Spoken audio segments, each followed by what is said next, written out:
We back.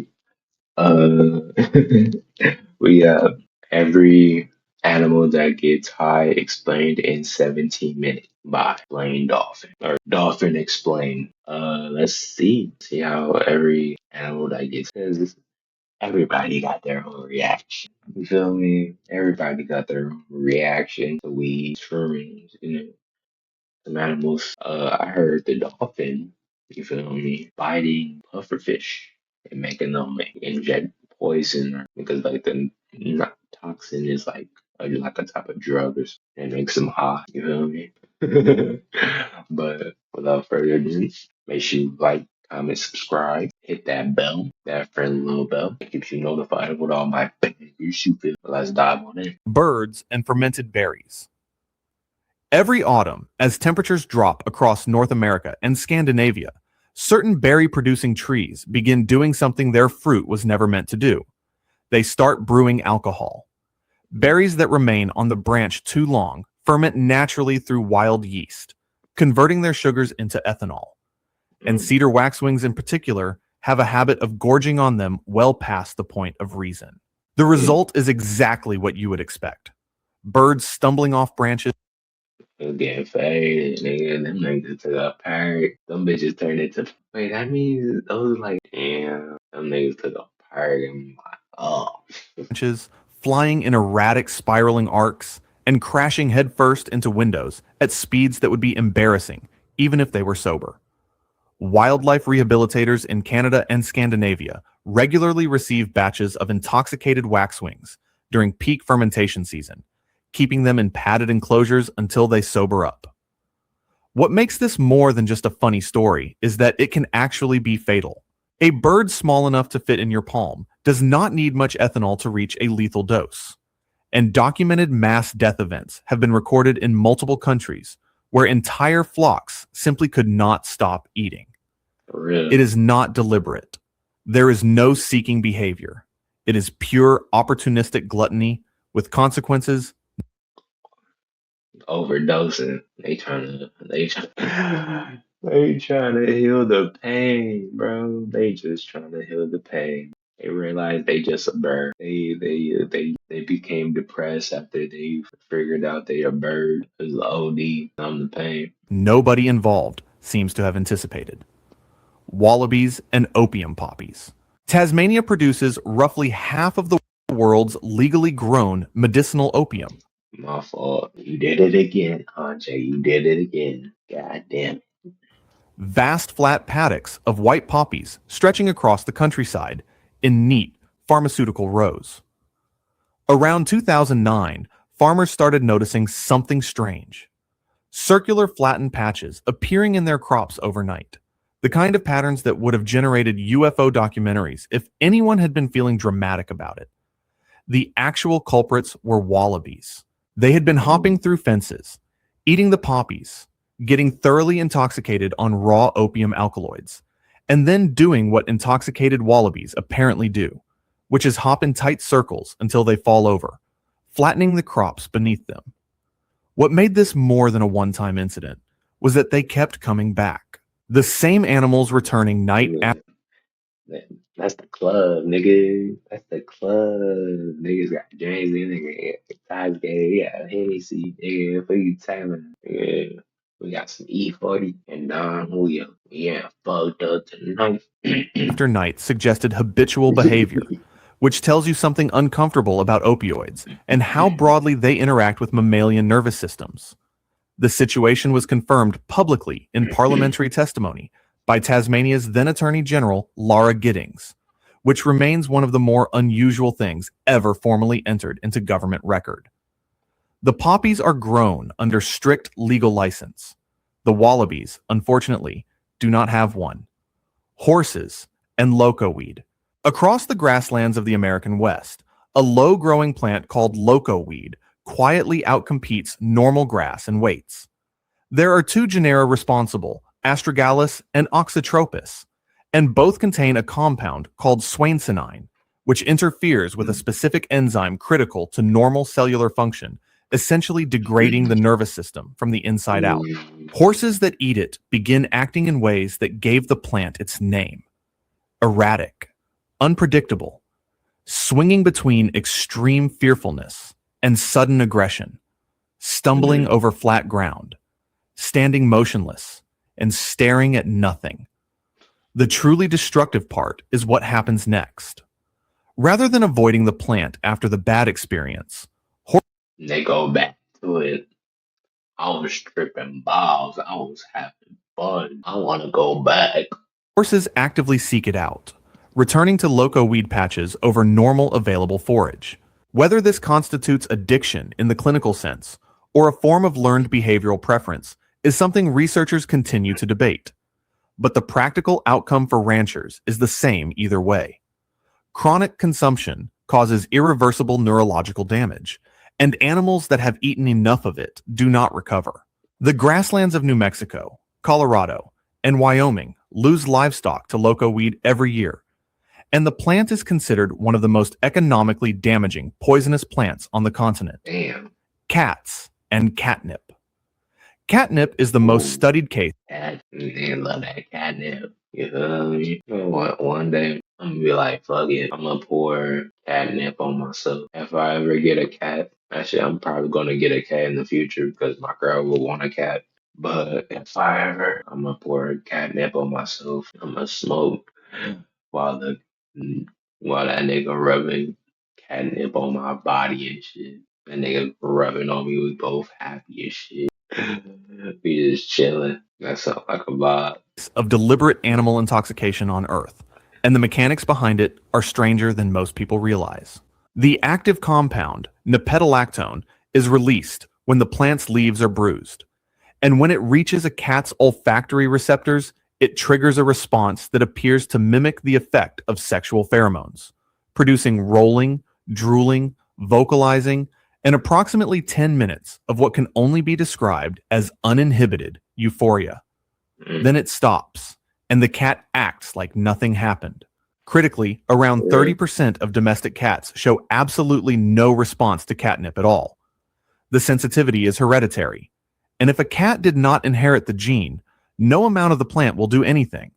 Damn. What makes this genuinely interesting, beyond the entertainment value, is that it is not just a domestic cat quirk. Lions, leopards, and jaguars tested with catnip respond in exactly the same way, rolling and rubbing with the same complete lack of dignity as any house cat.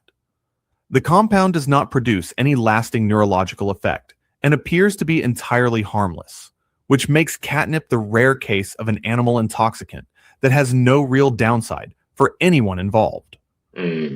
Elephants and fermented fruit. The story that elephants get drunk on fallen marula fruit is one of the most repeated wildlife facts in popular culture, and the reality is considerably more complicated than the legend. The marula tree, Sclerocarya burea, does produce fruit that ferments after falling, and elephants do seek it out with notable enthusiasm. The problem is the math. An adult elephant weighs between 4,000 and 7,000 kilograms.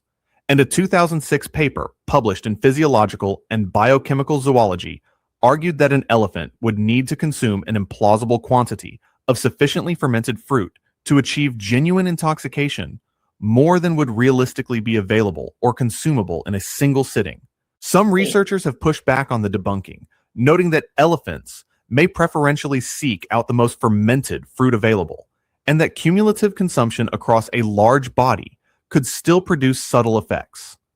The current scientific picture is genuinely unresolved. Niggas is trying to solve the most important things about animals, fucking alcohol. What is clear is that elephants seek the fruit deliberately and appear to behave differently after eating it. Whether that is intoxication or simply the behavioral effect of a large animal that has eaten an enormous amount of very ripe fruit is a question that remains appropriately up in the air. Reindeer and Amanita muscaria. Amanita muscaria is the red and white mushroom, the one from fairy tales and video games, instantly recognizable and genuinely psychoactive. Its active compounds are muscimol and ibotenic acid, which produce delirium. Wait, that's a real thing? So that red mushroom is a real thing in Mario? Wow. Distorted perception and hallucinatory states distinct The more you know. from psilocybin mushrooms. In the Arctic and subarctic regions of Siberia and Scandinavia, reindeer actively dig through snow to reach these mushrooms, seeking Yeah. them out with a persistence that goes well beyond accidental consumption. And after eating them, they display unmistakable intoxication, head shaking, erratic running, unusual vocalizations. Indigenous Siberian Ooh. shamans reportedly observed this behavior. They be yelling. Them deer be yelling. Have you ever seen a deer fucking yell or like do some like fucking call? That shit terrifying.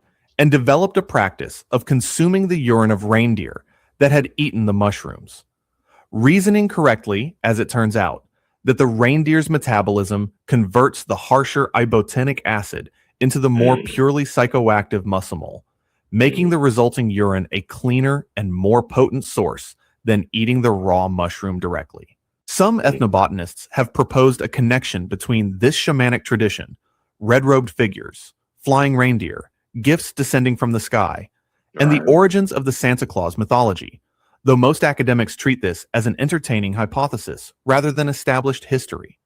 What is not a Mm. hypothesis is that the reindeer keep coming back for the mushrooms every season Niggas love that shit, nigga.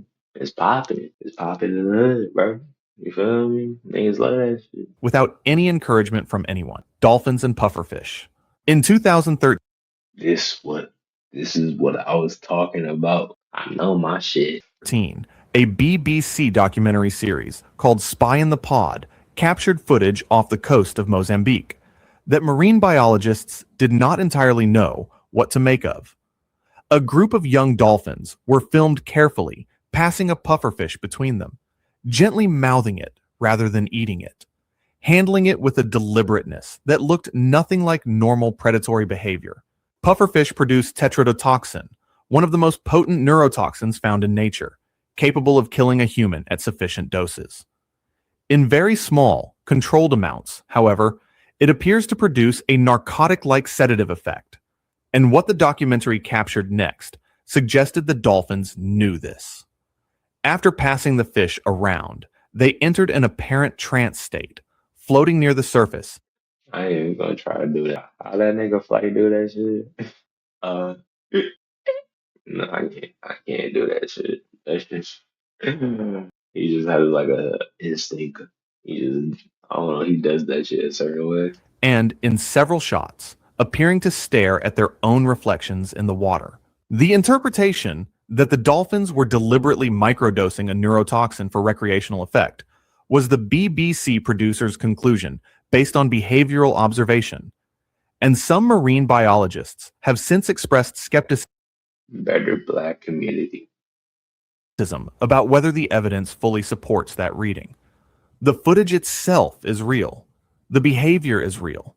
Whether the dolphins were getting high or doing something else entirely is, as of now, still technically an I drink till I drunk, ayy, smoke till I high.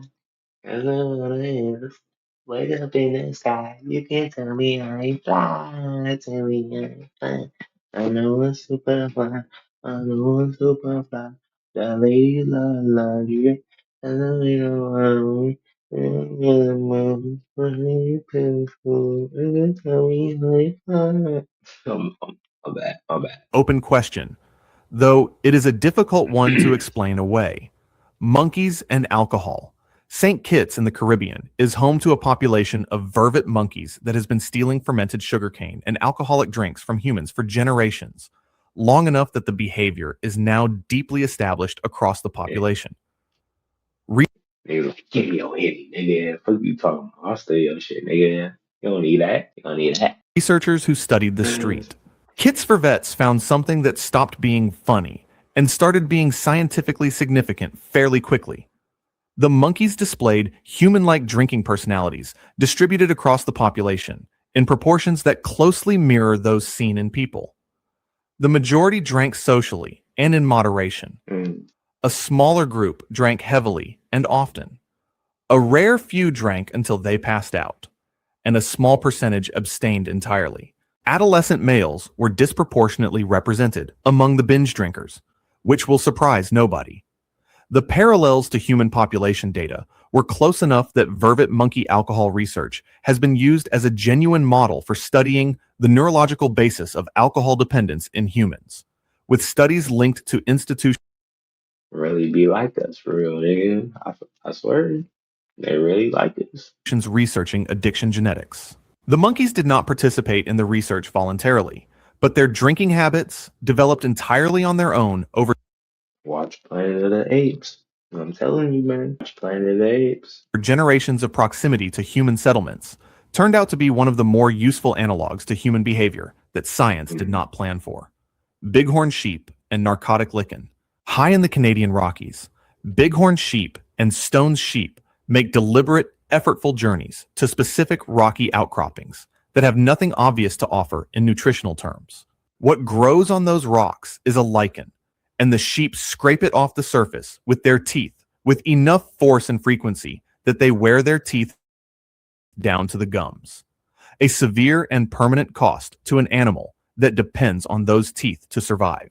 Wildlife researcher Ronald Siegel, who documented this behavior in his 1989 book Intoxication, argued that the pattern of behavior, the travel distance, the self-destructive persistence, and the minimal caloric value of the lichen pointed clearly toward deliberate intoxication seeking, rather than any nutrition. Niggas looking for a high, bro. They said, I'm getting this high. I don't care if it costs me my life. Fuck it. Doing this shit sober sucks. Motivation. The specific psychoactive compound in the lichen has not been definitively isolated as of the time of writing, and some skepticism exists about the full interpretation of the behavior. What is harder to argue with is the physical evidence. Animals grinding their teeth to nothing on a low nutrition rock scraping suggests they are getting something out of it that goes beyond calories. And the something, in Siegel's assessment, is a high. Jaguars and the ayahuasca vine. Deep in the Amazon rainforest, jaguars have been observed chewing and licking the bark and leaves of Banisteriopsis caapi, the same vine that indigenous Amazonian peoples brew into ayahuasca, one of the most powerful psychedelic preparations known. The vine contains harmine, harmaline, and tetrahydroharmine, all monoamine oxidase inhibitors, which on their own produce sedation and I don't even know what that nigga said. What the fuck? He started rapping. That nigga started rapping. The fuck? altered states, distinct from but related to the full ayahuasca experience. After consuming it, jaguars display Oh, hell nah. What the Oh, increased that's salivation, creepy. head shaking, and what observers have described as a dazed, visually tracking behavior, following things that do not appear to be there. Ethnobotanists, including Wade Davis, have noted that indigenous Amazonian cultures documented the jaguar's relationship with this vine long before Western researchers arrived. And in several traditions, the jaguar holds the role of animal teacher of plant medicine, the creature that first showed humans which plants were worth. That's crazy how indigenous people come up with things. Ain't that crazy? I mean, they come up with things to symbolize nature. You feel me? Not we, but they come up with things that symbolize nature. It's beautiful. They're representing nature and the environment which they live in. Which is low key fire as fuck. Paying attention to. Whether that origin story is literally true is unknowable. What is documented is that the continent's apex predator returns to a specific non-nutritional vine with deliberate regularity, and the vine happens to be psychoactive. Bees and fermented nectar. Bees encounter ethanol naturally through fermenting nectar and overripe fruit, and their response to it is remarkably similar to what happens in much larger animals. Erratic movement, failed navigation, difficulty landing, and a general inability. Everybody get high, bro. Everybody. That's why getting high is natural, you feel me? Getting high is natural. It's within the earth, it's within the ground, you feel me? It's part of the seed, one with nature, you feel me? But yeah. Ability to perform the precise tasks their survival depends on. What makes the bee version of this story genuinely extraordinary is not the intoxication itself, but the social response to it. Sober bees stationed at the hive entrance act as bouncers, physically blocking intoxicated nestmates from re-entering the colony, apparently recognizing Man, get your drunk ass on, nigga. You can't be in this bitch, nigga. The fuck? Who you think you is, nigga? The fuck? Get your drunk ass on. You can't help the queen, bitch. Lame ass, nigga. the impairment and treating it as a contamination risk to the hive. Liability ass, nigga. Nigga, fucking liability. Can't help this fucking colony. Complete nah. In some documented Really cases, nah. guard bees have been recorded removing the legs of persistently returning intoxicated bees. A brutal but functionally effective quarantine. Research by Gene Robinson at the University of Illinois found that ethanol affects the octopamine system in bees in ways that parallel how alcohol affects dopamine pathways in mammals. Close enough that bees have been used as a model organism for studying the neurological basis of alcohol tolerance and addiction. A colony of bees, it turns out, has already independently invented both the bar and the bouncer, songbirds and psychoactive seeds. Morning glory flowers are familiar enough. Okay. Vivid purple Weird. funnels climbing garden fences across the world. But their seeds contain ergine, also known as D-lysergic acid, amide, or LSA, a naturally occurring psychedelic compound, chemically related to LSD. Several songbird species have been observed Yeah, sound like some shit to get you fucked up. You feel me? consuming morning glory seeds, specifically Ipomoea tricolor and related species, in quantities and with a persistence that goes beyond what straightforward nutrition would explain.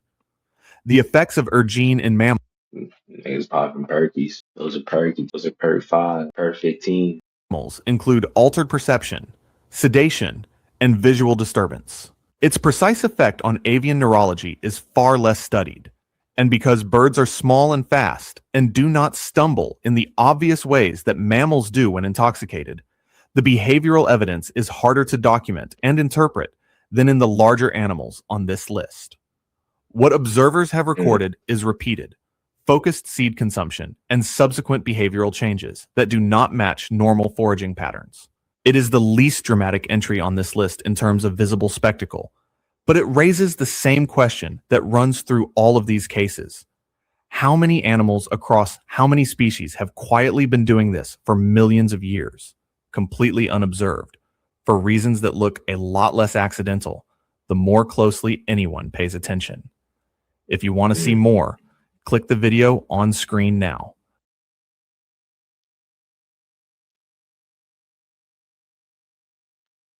Oh shit, oh shit, oh shit. Hey,